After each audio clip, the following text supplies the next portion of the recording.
আমরা এখন যেটা শিখবো সেটা হচ্ছে বর্গ করার নিয়ম। তো কোন সংখ্যাগুলোর বর্গ করব? তো হচ্ছে যে সকল সংখ্যার শেষে 5 আছে, এককের ঘরের অঙ্ক যদি 5 হয়, তাহলে সেই সংখ্যাগুলোর বর্গ করার নিয়মটা খুবই সোজা। আমরা কিভাবে বর্গ করব?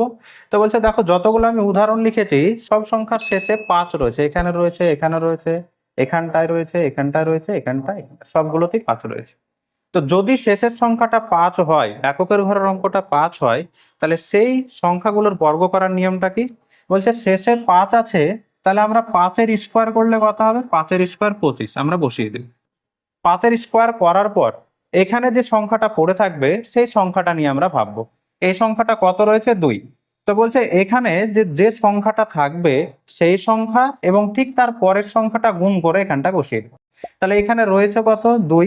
2 এর পরের সংখ্যা হচ্ছে 3। তাহলে 2 আর 3 গুণ করলে 3 দুগুণই 6। 2 এবং 2 এর পরের সংখ্যা 3, 3 দুগুণই 6। স্কোয়ার করলে কত হবে? 25। এবার এখানে যে সংখ্যাটি রয়েছে 3, এবং 3-এর যে পরের সংখ্যা হয় সেটা হয় 4। তাহলে 3 আর 4 গুণ করলে হয় 3 4 12। তাহলে আমরা এখানটায় 12 বসিয়ে দিই। খুব সহজ একটা ট্রিক। তাহলে একই রকম ভাবে আমরা এগুলো করতে পারি।